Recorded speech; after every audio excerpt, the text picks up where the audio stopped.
Olá a todos, espero que estejam todos bem e que o dia foi ótimo também. Já agora é um prazer estar aqui consigo e contar com o carinho da sua audiência aqui no nosso YouTube e também nas outras nossas redes sociais, como no Facebook e Instagram. Receba aqui os abraços desta equipa toda que trabalha diariamente para si, para de alguma forma levar conteúdos diversificados, e hoje não será diferente. Vamos falar sobre um assunto que é muito importante, mas antes eu gostava de convidá-lo a seguir as nossas redes sociais. Nós estamos no Facebook, no Instagram, PodNerd ou Nerd Culture. Poderá acompanhar toda a nossa programação e saber mais sobre tudo que acontece aqui. E acompanhar todos os nossos conteúdos ligados à tecnologia, e não só, porque o nosso objetivo é trazer assuntos interessantes para que você tenha mais conhecimento sobre tudo e mais alguma coisa. E claramente também nós nos preocupamos bastante com o que você gosta, e você também pode mandar a sua sugestão para nós de convidado e de assuntos que gostaria de ver aqui a ser abordado.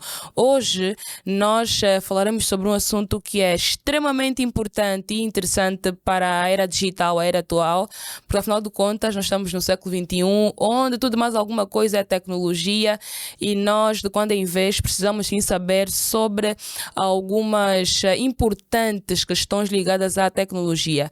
E o nosso convidado de hoje é o senhor não, né?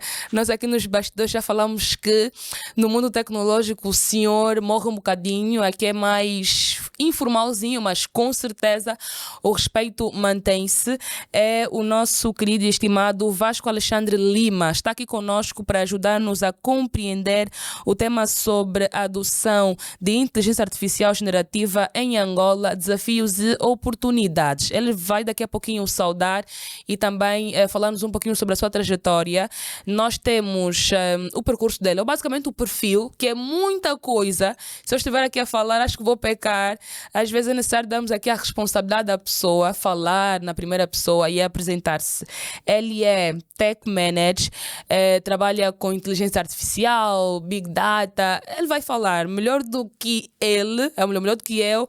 É sempre a pessoa dizer quem realmente é. Senhor Vasco, boa tarde, seja muito bem-vindo. Muito obrigado pelo convite.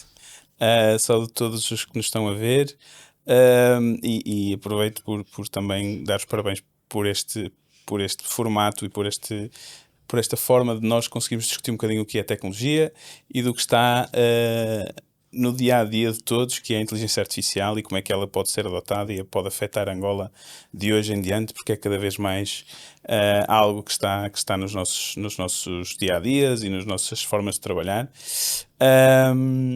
E resta-me agradecer por estar aqui Olha, hoje. nós é que agradecemos desde já por ter aceitado o nosso convite. Nós havíamos falhado no envio do roteiro e nós nos apercebemos que estava aqui mais cedo. E pronto, queremos pedir desculpas aqui em Rádio Nacional. Não faz mal, não tem problema. E muito obrigada mesmo pelo seu tempo. Antes de irmos ao nosso tema, quem é o Vasco Lima? Bom, eu hoje em dia sou Tech Manager na Deloitte, uma empresa de consultoria e auditoria. Eu trabalho na parte de consultoria para os serviços financeiros já há mais de 10 anos, já vai a caminho de 12. E efetivamente trabalhei sempre desde o início na área tecnológica, em bancos e seguradoras, na Europa e em Angola. E trabalhei em muitos projetos de tipologias diferentes. Portanto, trabalhei desde migração de dados, a implementação de sistemas de gestão do negócio, a temas mais relacionados com a inteligência artificial, temas mais estratégicos a ajudar estas empresas a posicionar a tecnologia dentro da própria empresa. Portanto, tento cobrir um bocadinho de tudo o que se passa em tecnologia dentro das organizações. Já são alguns anos de trabalho e de tecnologia, de ver avanços tecnológicos, mas hoje em dia estou mais aproximado à inteligência artificial e aos dados, que é algo que também é uma paixão para mim, porque desde muito cedo trabalhei em migração de dados e, portanto, isso também serviu como base para hoje conseguir ter este papel. Bem, eu acho que nós aqui já conseguimos ter uma visão de que o Vasco começou faz muito tempo, já tem um percurso bem recheado e de alguma forma também tem muita experiência, mas o que é que levou-lhe a estar especificamente ou trabalhar especificamente com a inteligência artificial Big Data? Por que essa transição? Eu vou dizer transição, porque esteve numa área e agora está bem especificamente para a inteligência artificial e Big Data. Bom, eu hoje em dia trabalho efetivamente com inteligência artificial e com dados no geral, não só Big Data, mas com dados no geral. Com os dados no geral. E o meu caminho até aqui e a tecnologia em si começou muito lá atrás. No meu primeiro projeto tecnológico foi no meu secundário ainda, em que implementei um pequeno sistema que fazia a transmissão de música através de laser, de raio laser a uma curta distância, de cerca de 3, 4 metros. E esse foi o primeiro projeto tecnológico que eu pude apresentar em âmbito académico. Depois estive a universidade toda também já dentro do curso de engenharia. E depois ingressei na Deloitte, em que um dos meus primeiros projetos, o primeiro foi efetivamente em Angola, mas o segundo já foi na Dinamarca e era de migração de dados. E foi algo que efetivamente me deu luzes sobre o que é isto do mundo dos dados. Muito bem. Olha, este assunto aqui chama um pouquinho da atenção, que é a questão de migração de dados. Quando estamos a falar de migração de dados, o que é que podemos entender? É mesmo de tirar os dados de uma localidade e colocar numa outra? Sim, normalmente o que nós classificamos como migração de dados é quando existe um sistema, uma infraestrutura, uma arquitetura tecnológica onde os dados residem e eles precisam de ser transferidos dessa localização para outra. Provavelmente o formato desses dados terá de ser adaptado, terão de estar instanciados numa arquitetura de dados diferente, e esse foi um dos meus primeiros projetos, que era nós estávamos a efetivamente instalar um sistema tecnológico novo numa seguradora, e os dados que estavam no sistema antigo tinham de transitar para o sistema novo. Portanto, as apólices de seguro das pessoas que estavam no sistema antigo tinham que passar para o sistema novo, e isto era um processo que tinha muita complexidade associada, porque nem sempre o que nós achamos que está na base de dados de um sistema é o que efetivamente lá está. Portanto, as pessoas que trabalham no dia a dia com os sistemas acabam por não seguir as regras de sempre. Portanto, acabamos com muito Tem lixo. sempre algumas situações que são ultrapassadas, Sim, né? há muita coisa que as pessoas inserem no sistema que foge um bocadinho à regra do que deveria lá estar. E isso, o que é que nos diz? Diz-nos que a qualidade dos dados, a governação dos dados, a forma como efetivamente as organizações tratam os dados, no fim do dia, pode ou não aumentar a complexidade dos processos que dependem deles. Muito bem. Efetivamente, a inteligência artificial é algo que depende maioritariamente de dados, porque a inteligência artificial só existe por causa dos dados. Por conta dos dados. E se os dados não servirem? Não tem como ter a inteligência artificial, né? Porque é uma ligação que não pode existir a separação. 10 anos de experiência, especificamente, eu penso que tem muita coisa para compartilhar conosco. O que é que mudou para si durante esse período todo de 10 anos, principalmente nessa questão de inteligência artificial generativa? O que muda e o que é que o GenAI hoje introduz no dia-a-dia das pessoas é efetivamente a velocidade com que hoje em dia conseguimos produzir conteúdo e a forma como interagimos com a tecnologia. E porque é que eu separo isto em duas coisas e são dois pontos muito importantes para esta evolução.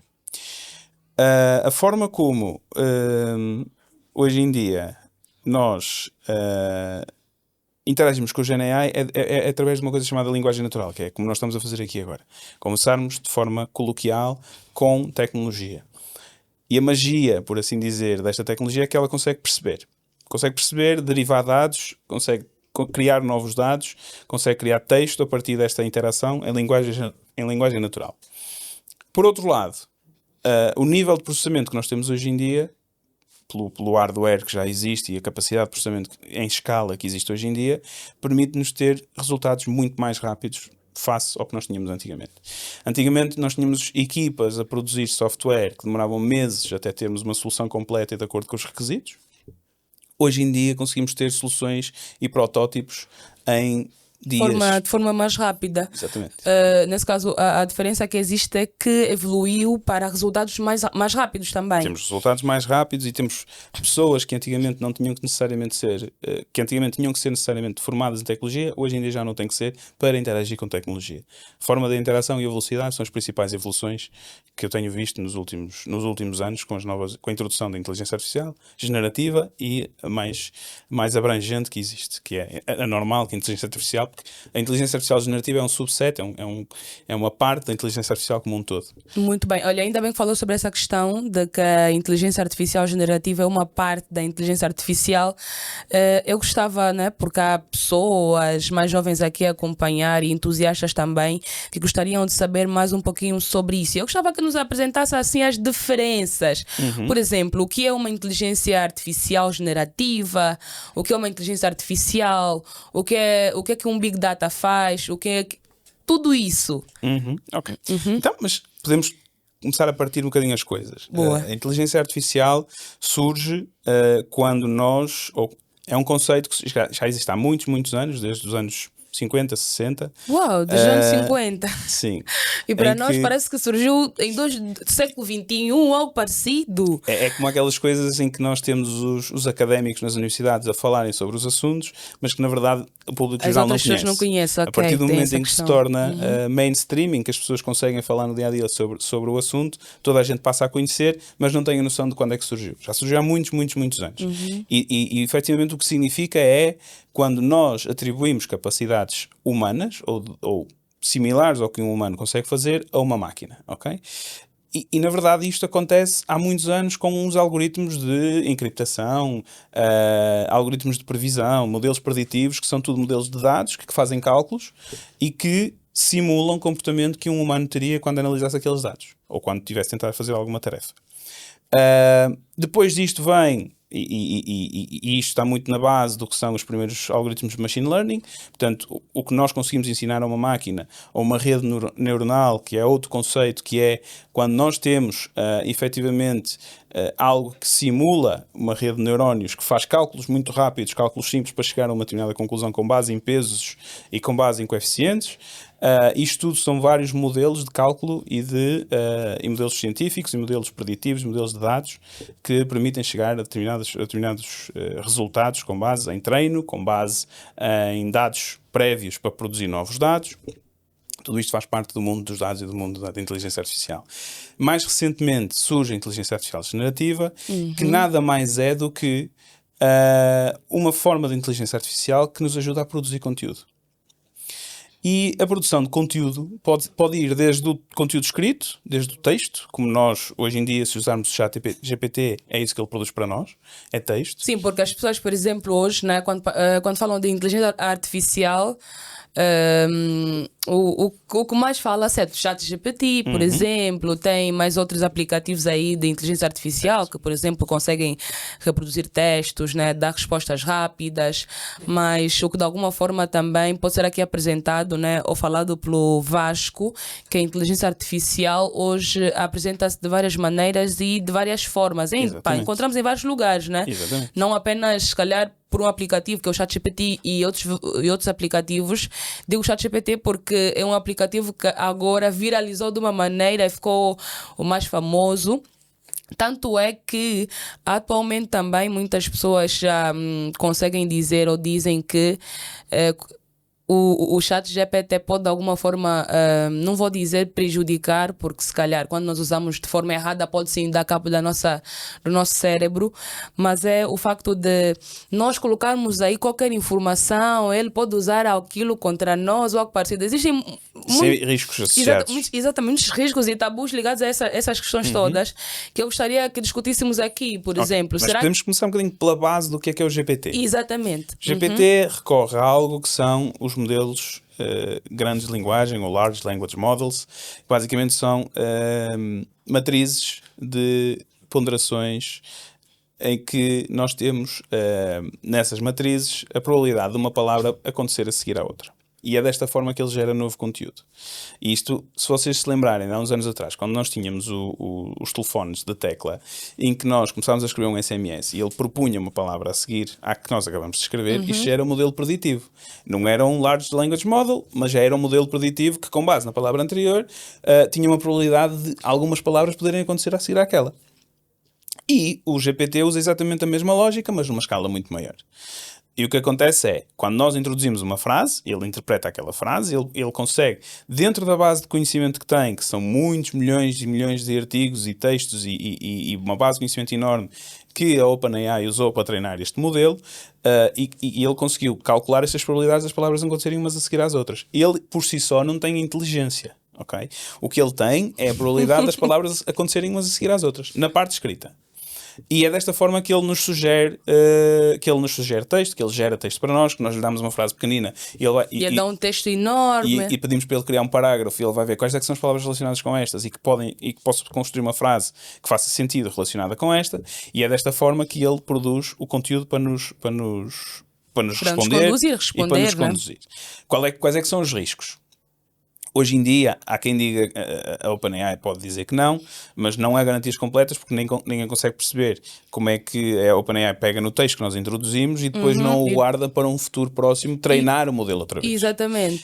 Tem essa questão. E o que é que isso quer dizer? Quer dizer que se nós usarmos o GPT, que é público e não por baixo, por exemplo, de um acordo com uma Azure, em que tens também os modelos da GPT, mas por trás tens um acordo com a própria Azure que eles dizem que não vão usar os modelos para treinar não vão usar os inputs para treinar os modelos. Os conteúdos, no caso. Do lado da OpenAI não temos a garantia 100% que eles não vão fazer. Eles dizem que não, mas há sempre exatamente, porque as pessoas dizem sempre, olha, esses conteúdos, ou se calhar as perguntas que nós fazemos, essa base de dados toda, eles vão usar no futuro próximo, se é para prejudicar as pessoas, ou se calhar o quê, mas é um dos tabus, ou muitas das questões que são apresentadas em volta do ChatGPT especificamente, e de várias outras inteligências artificiais que atualmente as pessoas têm utilizado. Porque efetivamente isto no fim do dia são dados, não é? Nós estamos a dar dados, sejam eles nossos, sejam eles da nossa empresa, sejam eles nossos privados da nossa vida e que ninguém sabe. Estamos a depositá-los do lado de uma empresa com a qual nós não temos nenhum contrato. Portanto, eles não são obrigados por lei a guardar aquela informação só para eles ou a apagá-la e a não divulgarem para ninguém. Há um contrato de utilização, um contrato de termos de utilização, mas legalmente pode não ter sequer o peso que nós precisamos que tenha para eles guardarem aqueles dados e eles podem usá-los. Se forem confidenciais, então estamos a cometer nós uma infração quando não devíamos estar, quando estamos a interagir com esse tipo de aplicações.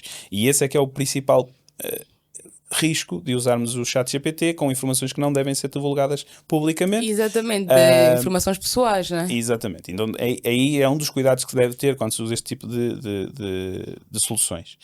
O que, no fim do dia, isto são dados. E é uma coisa muito importante que é, hoje em dia, os dados são o novo petróleo. Portanto, e os dados valem muito dinheiro. Os dados valem muito dinheiro. É o novo petróleo, né? Porque as pessoas atualmente estão atrás de dados. Através dos seus dados podem ter acesso a tudo que é seu e mais alguma coisa. As pessoas conseguem prejudicar-te por conta do acesso aos seus dados. Então, quando nós conseguimos salvaguardar os nossos dados e não colocar em plataformas como estas, por exemplo, aconteceu isso comigo, o ChatGPT, o que eu posso fazer? Porque até algumas pessoas, assim, em forma de meme, partilham nas redes sociais que utilizam o ChatGPT e várias outras redes, vários outros aplicativos como um amigo, né? Contar, por exemplo, o que aconteceu, se terminou um relacionamento, se está magoado ou magoado e tudo mais. Mas agora, Vasco, olhando aqui para a questão da inteligência artificial generativa, desafios e oportunidades para o nosso país, Angola, acha que tem muitos desafios nessa questão específica aqui para a nossa realidade? Assim, desafios nós temos alguns. E efetivamente temos desafios porque nós temos o nosso próprio contexto e a nossa própria realidade que nos limita um bocadinho na forma como nós podemos, para já, olhar para a adoção da AI abrangente. Não quer dizer que ela não seja usada e não possa ser adotada. Qual é que são os principais dois desafios? A percentagem de pessoas que têm acesso à internet, a percentagem de pessoas que têm eletricidade. Só isto, estas duas coisas, vão limitar o uso das soluções tecnológicas como um todo, sejam elas com AI ou não. Mas de um ponto de vista geral, e tendo em conta que os nossos números de penetração, por exemplo, de internet e de telefone e de smartphone têm crescido muito, e também há uma vontade grande das próprias empresas, próprios bancos, as próprias instituições públicas em incluir mais pessoas do ponto de vista de inclusão tecnológica, inclusão financeira. Portanto, vai existir aqui um esforço grande do próprio governo, das próprias instituições, de trazer mais soluções, de trazer mais tecnologia para a vida das pessoas. Portanto, os desafios vão sempre existir, ok? Porque nós temos o nosso contexto, mas isto traz-nos outras oportunidades que se calhar há uns anos atrás não podíamos ambicionar tê-las. Nomeadamente, e se calhar posso partilhar um bocadinho de algumas coisas que nós também já tivemos a trabalhar cá em Angola, do ponto de vista de protótipo. Nós desenvolvemos há pouco tempo um protótipo chamado Kudi, que é uma plataforma de interação com os serviços públicos. E que, na verdade, o Kudi é um chatbot como o GPT, mas que tem conhecimento de como é que se acedem aos portais de serviços públicos com serviços disponíveis online, como o SIAC, como o portal do contribuinte. E soluções como esta, que podem facilmente traduzir português para uma língua nacional, aumentam a inclusão. E necessariamente fazem com que as pessoas consigam chegar mais facilmente aos serviços públicos, exista mais transparência na forma como nós acedemos a esses serviços, porque não temos que recorrer a uma repartição ou uma pessoa para fazer um agendamento, pedir uma declaração, e isso também dá mais confiança à tecnologia. Portanto, do ponto de vista geral, o AI precisa de várias coisas para ter sucesso. Uma delas, de certeza, que é a confiança. É confiança, né? Para ultrapassarmos estes desafios, afinal de contas. Mas daqui a pouquinho temos falar sobre as oportunidades, porque se falamos sobre desafios, também é importante aqui apresentar as oportunidades que atualmente é apresentado para o nosso país, Angola. Eu não sei, eu penso que está aqui em Angola há 10 anos também? Não, estou aqui em Angola há 7. Há 7 anos, já é um bom tempo. Já é bom mangolé. Mais ou menos. Bem, estes 10 anos de experiências, né, com certeza viu a inteligência artificial a crescer até a nuvem, e nós gostávamos de saber para si o que é que permanece intacto, assim, o que é que não mudou nessa experiência toda, e principalmente como líder do projeto de transformação digital, né, quais são os seus princípios? Muito bem. O que é que não muda apesar de nós termos esta evolução toda? Há 3 pilares essenciais que não mudam, de certeza, que é a qualidade que temos que ter nos dados que usamos. Ok? Portanto, tudo o que é soluções tecnológicas precisam de dados de qualidade, e isso tem que ser uma preocupação das organizações, tem que ser uma preocupação das pessoas, mas isso é de um ponto de vista de dia a dia, as organizações devem se preocupar com isso. E depois há 2 coisas que são transversais a toda a gente que usa tecnologia e que não tem necessariamente de ter um pendor tecnológico associado, que é a ética na utilização das ferramentas, das soluções tecnológicas, e o talento. Ou seja, os recursos humanos, o capital humano, as pessoas.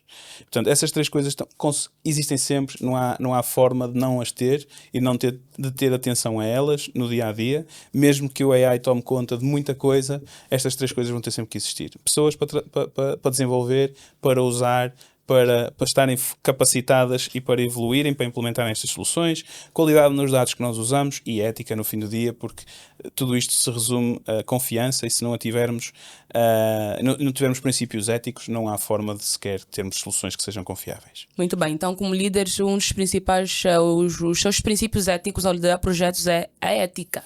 Sim, a ética é algo que nós temos que ter e temos sempre muita atenção, ou seja, nós estamos a lidar com dados privados, particulares, que são do foro pessoal de pessoas, e quando, por exemplo, no setor financeiro estamos a olhar para bancos e seguradoras, temos coisas muito, muito pessoais, e portanto é essencial olharmos para estas soluções que são de inteligência artificial, mas que também cometem erros e não podemos assumir que estão 100% certas, e temos que gerir isto de forma ética, ou seja, só podemos dar acesso aos dados relevantes a determinadas partes da nossa solução. Há dados que têm que ser completamente protegidos e estar de fora das soluções tecnológicas de inteligência artificial, por exemplo, ou seja, é preciso este cuidado.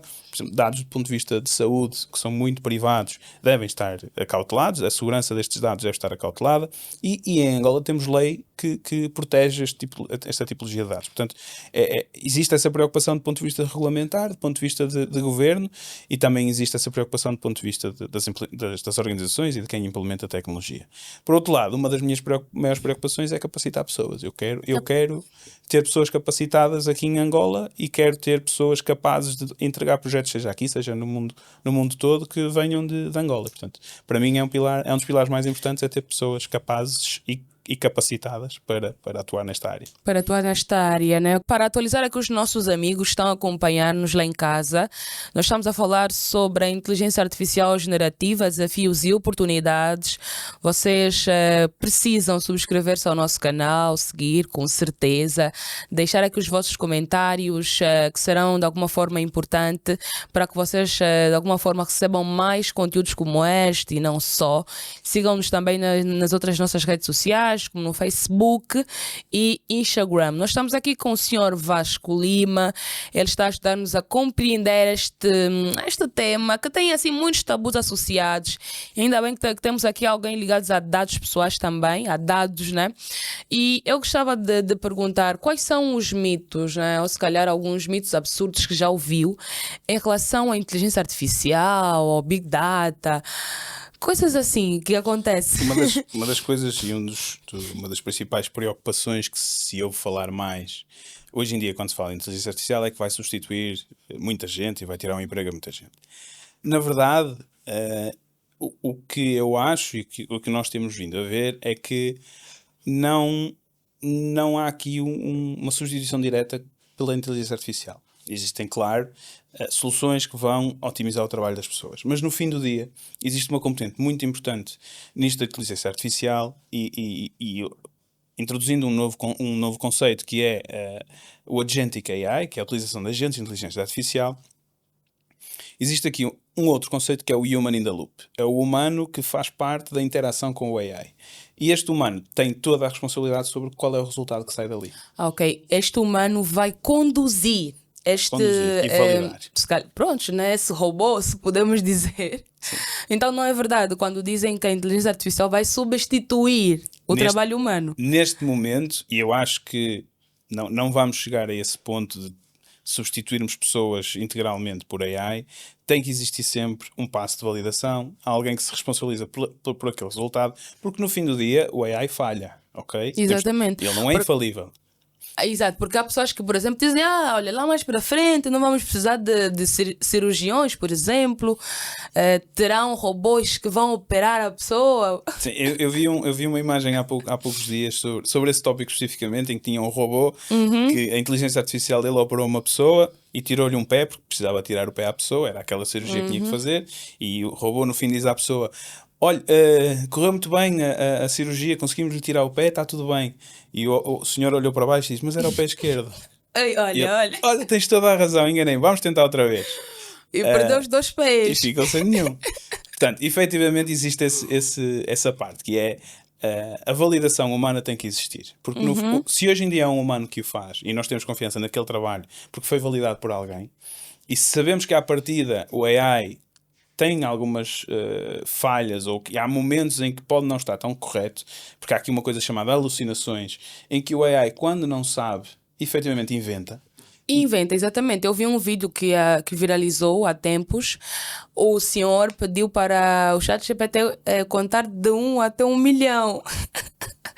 E o ChatGPT vai dizer: olha, eu vou tentar, sempre a dizer: eu vou tentar. 1, 2, 3, 4, 5, 6, 7, 8, 9, 10. Tá bem, pode continuar, mas vou tentar. Então, tem essas questões todas que estão associadas, né? Nós não podemos pensar cá, isso é tudo certo e está tudo bem. Exatamente. Porque há até pessoas, né? Já aqui umas saudações aos colegas que me estão a ouvir, que fizeram prova com um aplicativo e tudo errado, estava tudo errado. Mas O problema do AI é esse mesmo, que é, ele responde com muita confiança, mas às vezes completamente ao lado. E portanto, e o que nós estamos a ver, e por exemplo, eu não sei se foi Harvard, se foi outra universidade americana, que adotou uma solução de inteligência artificial que não dá a resposta, mas ensina a aprender. Ou seja, okay. No fim do dia, o que hoje em dia acontece muito é, já que a resposta está ali, eu vou ao GPT, pergunto, ele dá uma resposta. Mas na verdade, o que nós precisamos é aprender melhor e aprender mais rápido. E é por isso que a inteligência artificial tem que entrar na nossa vida desta forma, é ensinar-nos a aprender, sermos mais rápidos, mais eficientes, tirar do nosso caminho aqueles obstáculos que às vezes demoram a interiorizar e prejudicam a nossa aprendizagem, e temos que usar o AI para isso.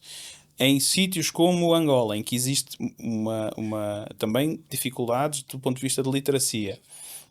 Eu estive numa conferência há pouco tempo em que nós abordávamos o tema do AI relacionado com a educação. Existem muitos países em África que já usam AI para a educação. Uhum. E o que pode acontecer, e para pessoas que não estejam tão bem preparadas para dar aulas, por exemplo, podem usar o AI para preparar as aulas. Se calhar vão uma vez por semana a um centro com um computador, preparam as aulas para aquela semana, depois vão para a sua comunidade e dão as aulas. Mas adaptadas àquelas crianças. Ele diz, olha, mas eu tenho uma criança que tem mais dificuldades na multiplicação na matemática. Ajuda-me a ensinar a ensinar a multiplicação. multiplicação. E ele vai construir alguns exercícios que ajudam e são mais fáceis para ensinar às crianças, por exemplo, a multiplicar. Porque naquela turma existem crianças com aquela dificuldade e ajuda-nos a personalizar e a construir coisas mais personalizadas para as dificuldades que nós temos. Claro que é depois a responsabilidade do professor perceber se aquele exercício faz sentido, se aqueles resultados estão certos. Estão certos ou não, porque é necessário avaliar, né? Não é pegar e colocar. É só usar e depois, na verdade, aquilo não ensina a multiplicar nada e a criança aprende a fazer outra coisa qualquer. Olha, e ver o processo de absorção da própria criança, né? Porque pronto, ele vai dizer que, olha, este método com certeza a criança vai aprender, mas como humano você vai verificar se realmente está a dar certo. Caso não, mudar a estratégia. Inteligência artificial generativa, né? A adoção de inteligência artificial generativa em Angola. Essa questão, assim, para a nossa realidade, está aqui em Angola há 7 anos, eu já conheço bastante sobre Angola. Angola está realmente a adotar a inteligência artificial generativa aos poucos, ainda falta muito, ainda temos pouco conhecimento sobre o que é que realmente é isso. O que é que acha? Angola tem vontade de adotar. A vontade existe e eu já percepcionei pessoalmente, porque já consegui interagir com várias organizações e com várias entidades que manifestaram o interesse e que perceberam qual é que é a utilidade do AI e do Gen AI para o dia-a-dia, para as organizações e para as pessoas. Nós, mesmo na Deloitte, já começamos a desenvolver alguns protótipos muito específicos só para Angola e desenvolvidos cá em Angola por pessoas do nosso escritório, porque percebemos que há uma necessidade também de ajudar e aproveitar esta fase e este momento para fazer o país evoluir mais rápido e deixar de estar para trás quando olhamos para um ranking qualquer de digitalização ou de modernização tecnológica. E, portanto, existe aqui a oportunidade. E a oportunidade está muito ligada a criarmos soluções que consigam interagir em linguagem natural, mas com base, por exemplo, em leis, com base no Diário da República, com base em acesso aos serviços públicos, aos bancos e às seguradoras, mas de uma forma fácil e que as pessoas consigam interagir e tirar dúvidas. E eu acho que é uma das mais-valias que se pode tirar de um chatbot de inteligência artificial torná-lo mais compreensível, ou tornar esta informação mais compreensível de uma pessoa que não tenha tanta literacia. E para isso nós criamos então o CUDI como simulador do que é que poderia ser a interação com os serviços públicos com este tipo de tecnologia. Mas as organizações estão a querer adotar. Nós, entretanto... Tem essa vontade. Tem vontade e nós conseguimos também perceber essa vontade porque lançamos recentemente uma academia de Gen AI, uma formação específica para empresas em que nós tentamos sondar o mercado para perceber se efetivamente as empresas estariam interessadas em perceber como esta tecnologia pode ajudar o dia-a-dia, a produtividade, problemas específicos que a empresa tem, e temos tido bastante adesão. Vamos fechar as inscrições da primeira turma na próxima semana e efetivamente o que nós temos visto é que existe vontade das empresas de aprenderem mais e de, efetivamente capacitarem as próprias pessoas para que aqueles riscos que nós há pouco falávamos de introduzir dados que não devem introduzir neste tipo de tecnologias sejam mitigados, porque quando olhamos para empresas grandes como nós temos aqui em Angola, de repente os dados vazam porque alguém os colocou num sítio onde não devia, e esse tipo de riscos têm que ser mitigados. E este tipo de academias, este tipo de formações existem e nós estamos a criar uma só para o mercado angolano, só com pessoas daqui. Para poder proteger. Para poder proteger e para poder ajudar as pessoas e as empresas a estarem mais bem preparadas para isto. Muito bem. Acho que essa questão, principalmente para as empresas, para as pequenas e grandes empresas, é necessário adotar a inteligência artificial atualmente, século XXI, porque é assim importante, porque nós estamos a vir de uma trajetória, né? Nós fazemos parte de uma trajetória bem tradicional, em que anteriormente os dados eram guardados ou salvaguardados de forma física, em papéis. Agora há mais probabilidade de colocar apenas em uma pendrive ou algo parecido. Acha que é assim importante atualmente as empresas adotarem este tipo de sistemas? Assim, o que nós queremos é que as empresas percebam como é que os dados devem ser governados. E, efetivamente, a governação de dados, a forma como esta estrutura de dados dentro de uma empresa deve ser tratada, é algo que nós tentamos no dia a dia ajudar as empresas a trabalhar. E é algo muito, muito importante que nós temos muito cuidado e estamos muito dedicados a isto no nosso dia a dia para que as empresas estejam mais bem preparadas. O que nós conseguimos perceber também é que a adoção desta tecnologia tem alguns desafios por causa do acesso à cloud, e isso nós conhecemos que é um desafio, porque as clouds que existem, as grandes clouds que trazem este tipo de processamento, estão no estrangeiro. Eventualmente, algum destes players vem para Angola instalar uma cloud, espero eu, no futuro, mas é algo que é um desafio hoje em dia e que deveria deixar de ser, ok? Devíamos ter aqui a capacidade de processamento que é preciso para ter este tipo de tecnologia, porque a partir do momento que isso existe, Angola está à frente de muitos países em África e muitos países no mundo. Portanto, é um passo que é preciso ser dado para que a capacidade de processamento exista para as nossas organizações, para que nós eventualmente a possamos vender para fora, porque depois vai haver outros países que a querem comprar, e que também ajuda as nossas organizações a não terem que gastar divisas, por exemplo, para comprar estes serviços fora. Mas sim, há essa vontade, Esta vontade. e há este caminho a ser percorrido. Não vai ser fácil, mas acho que é preciso as pessoas começarem a experimentar, mesmo as próprias organizações começarem a idealizar algumas provas de conceito, algumas tentativas de otimizar processos internos, nem que seja pilotos de 90 dias, por exemplo, em que eles olham para um processo que demora muito tempo a fazer, tem muitas tarefas repetitivas, então vamos aplicar a inteligência artificial para avançar com isto e tirar o peso das pessoas, ter alguém a validar no fim os resultados, mas compreender como é que isto pode ser usado no dia-a-dia das empresas angolanas é essencial, esta fase de experimentação. Muito bem. Vasco, como tech manager, né, acha que é muito importante, ou melhor, qual é o seu foco hoje com a inteligência artificial?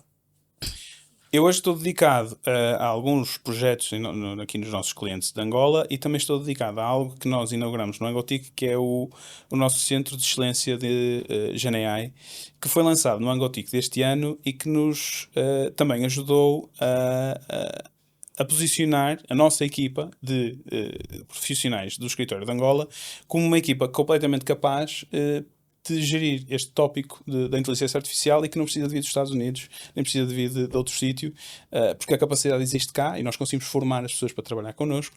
E eu estou muito dedicado a este centro, e nós já temos vários protótipos aqui prontos para o mercado. O Cudi é um deles. O outro que nós temos, que foi construído cá de raiz e que já tivemos interesse estrangeiro, é uma plataforma de gestão de equipas de agentes de AI. E o que é isto? Uma equipa de agentes. O Agentic AI hoje em dia é algo que se ouve muito falar nos meios tecnológicos. É quando nós aplicamos a inteligência artificial a uma tarefa e lhe damos essa responsabilidade e ele tem a capacidade de raciocinar e usar ferramentas para a cumprir. Equipas é quando nós juntamos mais do que um agente e estes agentes conseguem trabalhar em conjunto para chegar à conclusão das tarefas ou de uma tarefa maior. Então nós prototipámos uma ferramenta que, na verdade, mesmo os grandes players ainda não estão bem nesta componente da plataforma de gestão de equipas, ou seja, nós programaticamente conseguimos construir as equipas, mas não existe uma plataforma de gestão de equipas de AI como nós a construímos. É algo que a pessoa precisa gerenciar, né? A pessoa escolhe quais é que são os agentes, porque existem agentes de vários tipos que são especializados em fazer determinadas tarefas. A pessoa escolhe os agentes que precisa, coloca-os todos numa equipa e depois, quando precisar de pôr a equipa a trabalhar, diz qual é a tarefa que precisa que a equipa compra, e depois a equipa vai trabalhar isoladamente. Tem um agente que é o chefe da equipa, depois tem os outros todos que foram escolhidos por aquela pessoa, e cada um vai resolver um bocadinho da tarefa e depois retornam a resposta. E esta equipa pode ser conversacional, pode ser uma tarefa que eu escrevo o que é que quero que a equipa faça, ou então posso integrá-la no meu ecossistema meu ecossistema tecnológico da minha empresa, da minha organização, e é uma peça que recebe input de dados de outra solução qualquer, trabalha e passa os dados para outra peça tecnológica, e temos aqui uma equipa que não são humanos, é uma equipa de agentes que trabalha com inteligência artificial para chegar a um objetivo pré-determinado que que alguém lhe deu ou que este fluxo de trabalho deu à equipa para fazer. Estes são 2 protótipos que nós criamos, estamos a trabalhar em mais, estamos também a trabalhar em resolver problemas muito específicos para o mercado só de Angola, porque na verdade as soluções que nós vemos na Europa, que vemos nos Estados Unidos, que vemos nos outros países, são soluções adaptadas à realidade desses mercados, mas nós queremos criar as nossas soluções. Já criamos uma, queremos criar mais e por isso é que estamos aqui também a trabalhar neste centro de excelência com outras entidades para resolver esses problemas. Este centro existe há quanto tempo? Desde o Angotic, ou seja, a meio deste ano até agora, tem 3 meses. 3 meses, boa. Ainda bem que falou sobre o Angotic, porque nós sabemos aqui que participou, né? Ou foi um dos painelistas do Angotic 2025. Nós gostávamos de saber qual foi o seu tema da apresentação e qual a importância desse tema para o desenvolvimento da inteligência artificial cá no nosso país. Efetivamente, este ano, eu não estive sentado em nenhum painel especificamente, estive a gerir as apresentações como um todo, que nos colegas que participaram, e estive também a gerir esta parte da apresentação do centro, que nós apresentamos também este protótipo, o CUDI, que é o nosso chatbot de interação com os serviços públicos para o comitê para a comitiva de ministros que foi ao Angotic, e nós apresentamos a essa comitiva este protótipo e surtiu muito, muito interesse. Portanto, existe o interesse do governo de adotar este tipo de tecnologias. Portanto, estamos aqui agora a aguardar os próximos passos para a implementação disto no dia-a-dia de todos os angolanos. É uma solução que no fim do dia vai permitir todos os angolanos, através do WhatsApp ou através do próprio SSD, que são aqueles códigos que nós usamos, por exemplo, para aceder ao saldo da Unitel, nós podemos usá-los também para interagir com esta solução, quando tivermos isto completamente desenvolvido, ou então através da web, interagir com os serviços públicos, esclarecermos dúvidas.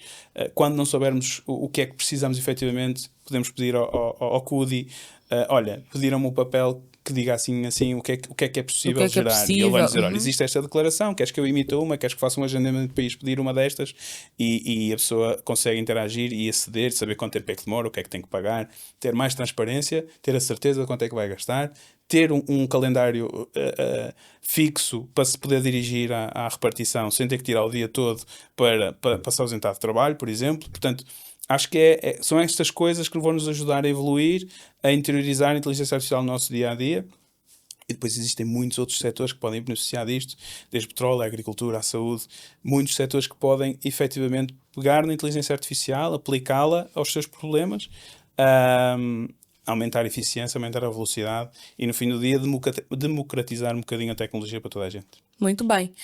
Eu penso que em encontros como esse, por exemplo, como a Angotic e vários outros encontros que acontecem aqui no nosso país, né, em reuniões e painéis que falam sobre a inteligência artificial, apresenta-se também a problemática, os desafios e a falta de literacia que as pessoas têm em relação à inteligência artificial e a falta de conectividade também, porque nós falamos aqui, quando começamos, que muita gente ainda não tem acesso à internet, que é um assunto que aqui para o nosso país, de alguma forma, é sim importante, porque lá mais para frente nós vamos entender, ou vai falar-se bastante sobre pessoas analfabetos digitais, né? Porque quem não estiver no ambiente digital e não saber como é que funciona, vai ficar muito para trás. Por isso é que algumas pessoas, por conta dessas informações, costumam ter a percepção de que as pessoas vão ser substituídas por robôs ou algo parecido.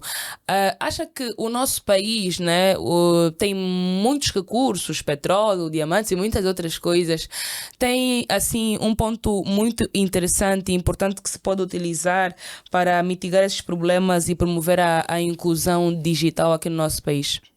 Sim, eu acho que não é o país em si que tem o recurso para que isto aconteça. Eu acho que existe vontade política, ponto número 1, existe vontade das instituições disso acontecer. E, portanto, mais do que o próprio país ter um recurso que possa ajudar a que isto aconteça, tem que ter pessoas que queiram que isto aconteça. E no fim do dia, traduzir sites do governo ou sites públicos para línguas nacionais. Ter um chatbot que consiga entender e falar línguas nacionais e não obriga a pessoa a escrever, por exemplo, são duas soluções que podem recorrer à AI e que facilmente ajudam na inclusão, seja ela financeira, seja ela digital, seja que tipo de inclusão que estamos a falar. Existe mais inclusão, existe mais literacia, porque no dia a dia, por exemplo, eu estou a trabalhar hoje em dia com um estudante da Universidade Católica que o projeto final dele é efetivamente isto: foi criar um modelo ou refinar um modelo de inteligência artificial para falar e entender. Falar e entender línguas nacionais. Portanto, o que este modelo consegue hoje em dia, e está a funcionar, é interagir com uma pessoa através de línguas nacionais e falar através de línguas nacionais. E o que é que isto vai conduzir? Vai conduzir à proliferação de soluções que consigam falar com outro tipo de pessoas que não entendam português ou não consigam escrever, por exemplo. Aí já entra as oportunidades, né? E Falamos aí de desafios, essas oportunidades que podem temos existir. aqui oportunidades muito boas, sejam elas do ponto de vista de acesso a serviços públicos, sejam elas acesso à educação, sejam elas acesso a serviços de saúde, por exemplo, porque nós podemos ter soluções da AI que não requerem não requerem grande conectividade. Podemos ter soluções locais, instaladas num computador local, desde que esteja devidamente, desde que tenha pelo menos tem eletricidade ou painéis solares para o alimentar, e que consegue produzir resultados do ponto de vista de triagem médica. E se calhar não precisa ser só em português, pode ser também com línguas nacionais. E isso são algumas das oportunidades que nós temos, mesmo soluções que possam, ou modelos que possam reconhecer a inteligência artificial para otimizar a rega dos campos na agricultura, mesmo do ponto de vista de educação, como já falei há bocadinho, criar programas adaptados à turma que está numa determinada comunidade mais isolada. E eu acho que, no fim do dia, não faltam casos de uso para modernizarmos e para conseguirmos aplicar esta tecnologia. O que existe é, na verdade, pessoas que estão dispostas a trabalhar, pessoas que estão aqui neste mercado já capacitadas para trabalhar, e, portanto, temos é que começar a convencer quem pode tomar as decisões que é possível e que, na verdade, a inteligência artificial existe em Angola e pode ser usada e pode ser... Muito bem. Nós estamos a terminar, o nosso tempo foi embora, infelizmente, passou muito rápido. Mas, claro, temos aqui umas duas últimas questões, né, para fecharmos aqui em grande.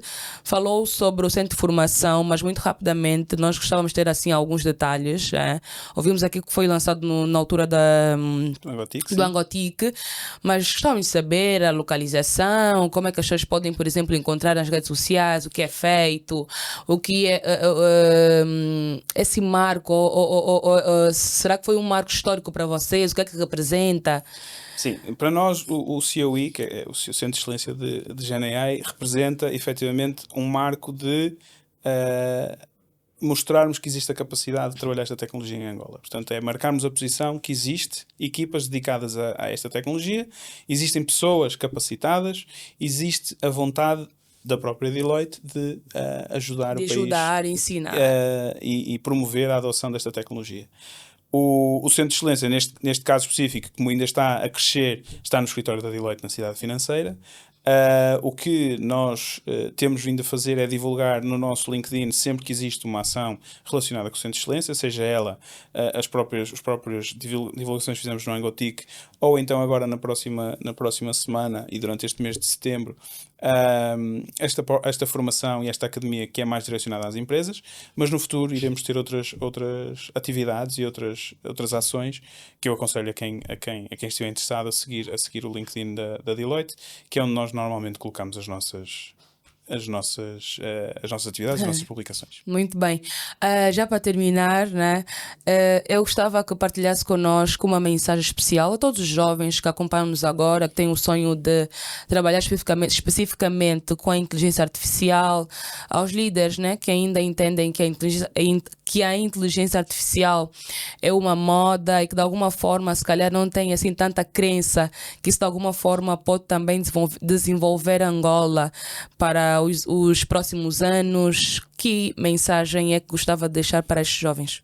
Para os jovens, essencialmente gostava de lhes pedir que apostassem na própria formação, porque neste momento o que os jovens têm, efetivamente, é a capacidade de aprender E além da capacidade de aprender, é motivação de mostrar que efetivamente em Angola também existe capacidade técnica e tecnológica para entregar tecnologia no país e no mundo. E, portanto, usem inteligência artificial, criem casos de uso, criem soluções, aprendam, usem inteligência artificial para aprender. E mostrem que também existe talento nesta área em Angola e, fundamentalmente, criem soluções adaptadas ao contexto angolano. E, mais que tudo, nós temos que usar a tecnologia para o contexto onde estamos e, portanto, temos que usar, neste caso, a inteligência artificial para solucionar problemas do dia-a-dia de Angola. Para os líderes, desafio a experimentarem. Aqui o desafio para perder o medo, para ganhar confiança, é escolher um processo da vossa organização, escolher um processo da vossa empresa, que não seja um processo de risco, algo operacionalmente muito relevante, mas sim algo que efetivamente seja um desafio no dia-a-dia. Começa assim devagar, né? Começar, Não vai... começar devagar, fazer um piloto de 90 dias, fazer um teste curto para, por exemplo, eliminar uma tarefa muito repetitiva do dia-a-dia, consuma muito tempo de uma equipa, de uma pessoa, e perceber como é que isto da inteligência artificial pode ajudar as empresas, pode-vos ajudar no vosso dia-a-dia, e no fim do dia, e fazer evoluir as empresas e dar aquele passo em frente que se calhar estão a precisar de dar. Muito bem, nós recebemos este brinde aqui, já agora agradecemos, é para o nosso convidado, para agradecer de alguma maneira também a sua disposição e o seu tempo por estar aqui conosco e mandar aqui também uma saudação ao nosso parceiro que é a One Studio, onde estamos aqui, deste belíssimo cenário. Se vocês quiserem um cenário parecido, é muito simples, né? É só entrar em contato conosco que nós vamos passar aqui os números deles para que vocês tenham um cenário parecido ou superior a esse, né? Porque vocês sonham e eles conseguem realizar. Nós estamos a terminar, agradecemos mais uma vez, mas eu estava a dizer, se eu gostava de mandar beijinhos. Não, beijinhos mando para a minha família, que de certeza que vão ver, e o meu filhote Alexandre, de certeza que vai gostar muito de ver o pai no YouTube, apesar de não perceber nada do que eu estive aqui a dizer. Daqui a mais algum tempo, e um beijinho para a minha esposa Diane e para a minha família, e um abraço a todos os meus colegas de trabalho, e um obrigado a vocês aqui da produção. Tá, muito bem, nós agradecemos. Sigam as nossas redes sociais, no nosso Facebook, Instagram e também no nosso YouTube, para que vocês acompanhem mais programas, mais podcasts, mais assuntos, e vocês também podem mandar sugestões de temas, tá, como eu disse, e de convidados aqui para o nosso podcast. Um forte abraço, um beijinho, continuação de um ótimo dia e até já. Tchau, tchau.